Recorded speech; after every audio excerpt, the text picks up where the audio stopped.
Përshëndetje nga sofra shqiptare, kam sjellë recetën se si bëj përgatitjen e mishit të kurbanit, si bëj pjekjen apo zirjen pa asnjë pikë uji fare, cili del si llokum i butë. Besoj se kam ju pëlqy kur ta shihni videon në vazhdim. Filloj me përgatitjen e mishit të kurbanit. Pas jemi në festën e Kurban Bayramit, sigurisht shumica nga ju do bëjnë therrjen ose do ju bje dikush një pjesë të kurbanit, kështu unë do e përgatis dhe do ju sjell mënyrën se si ta përgatitni dhe jo mishin e kurbanit në një mënyrë shumë të mirë, i cili del si llokom.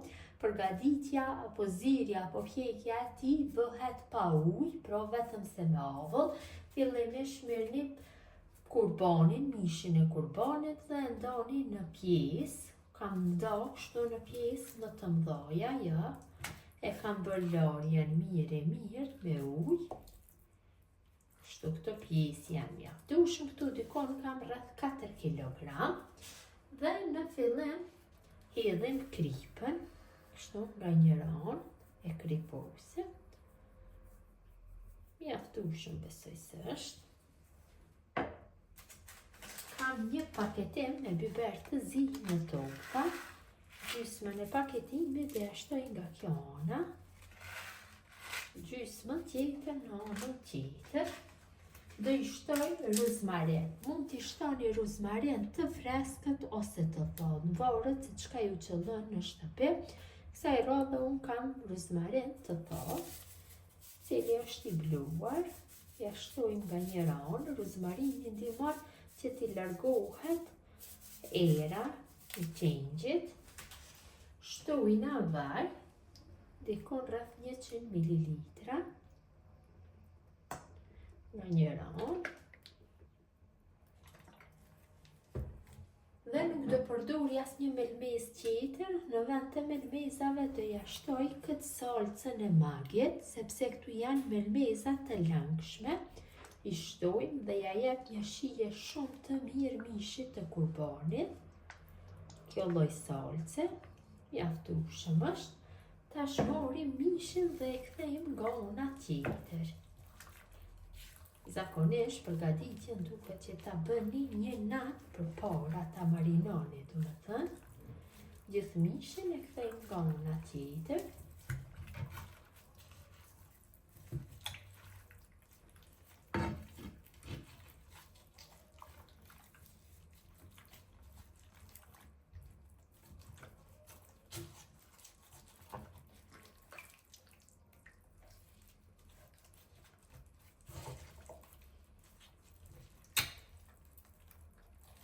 Dhe nga ana tjetër dhe e kriposim kështu.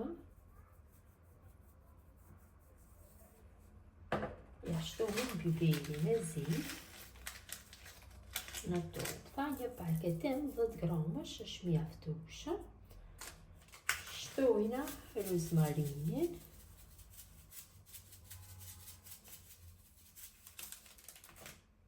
Shtojna vaj, përsëri dikon rreth 100 ml. Dhe ja shtojna salcën e magit.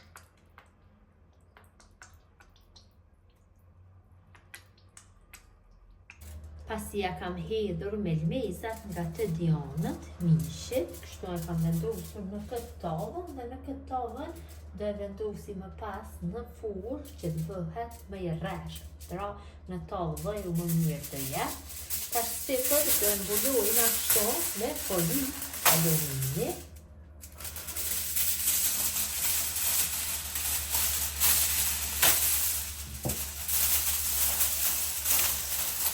E mbyllim mirë tavën kështu me foli.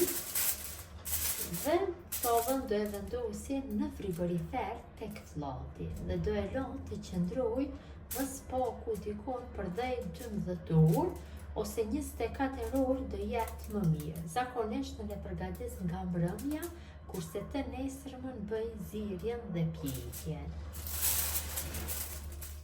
Mishi është marinu, e kam larguar nga frigoriferi. Ja, e dite. Është marinuar shumë mirë. Tash do bëjmë zirjen e mishit. Për zirjen na nevojiten 2 dardha, 3 qep të mdhaja, këtu na nevojiten fleta dafine dhe disa thelbi me hudhër. Mirëpo si bazë janë dardha. Patjetër duhet të kemi dardha që t'i largohet ajo aroma e qenjit mishit. Na duhet një tenxhere në presion. Patjetër duhet që ta kemi një tenxhere të tillë. Në fund të tenxherës shtojna një qep. Qepën kështu e prejmë në pjesë pak më të mëdha.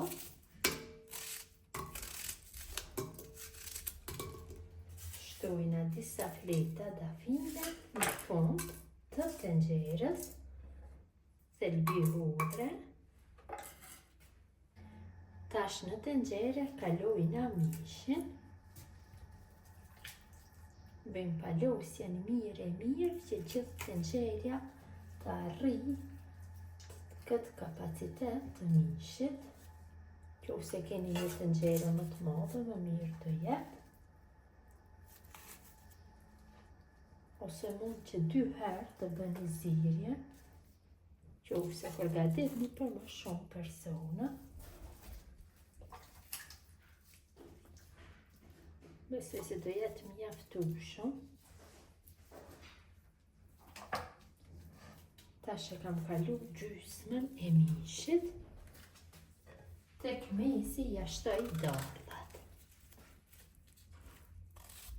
I prej në pjesë, kështu të holla, në fetat holla dardhat. Dhe dardhën tjetër. Dardha dhe jep një shije shumë të mirë mishit, dhe dhe ja largon aromën dhe dhe jep një shije shumë të mirë. Pasi kam bërë coptimin e dardhave, marr njërën qep dhe e kaloj kështu në mes, e prej në fetat holla. Tash e kaloj gjysmën tjetër të mishit, kështu.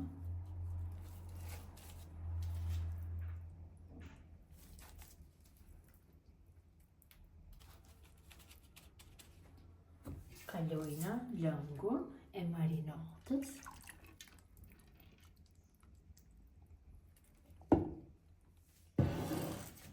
Shtoj qepën tjetër. Dhe qepën tjetër e kemi kështu në feta. Pak më të holla.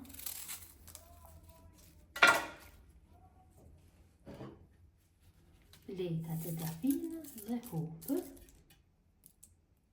Tash e mbyllim tenxherën mirë. Kështu.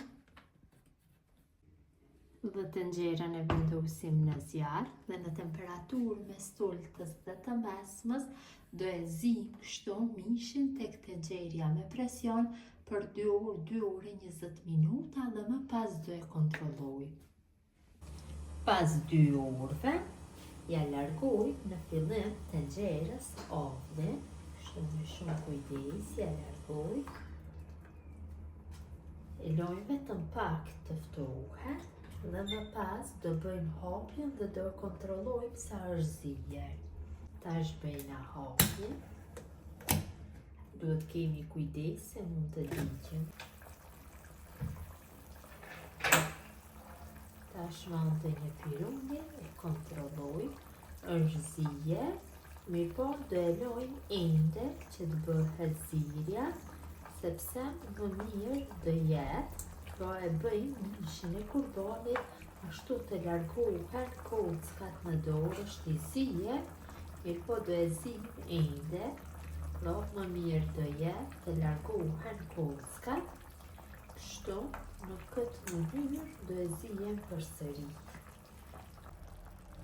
Tash ja vendosim kapakun, e mbyllim përsëri mirë dhe në të njëjtën temperaturë do e zijem dhe për 1 orë e 20 minuta tjera, zakonisht varet nga mishi. Mishi është zier mjaftueshëm, tash e lojmë pak që të ftohet, e fikim zjarrin dhe ja largojmë avullin, kështu, dhe më pas dhe hapim tenxherën dhe dhe largojmë nga zjarri. Tash bëjmë hapjen, ka largu gjithë alli, me shumë kujdes e bëjmë hapjen që mos diqeni.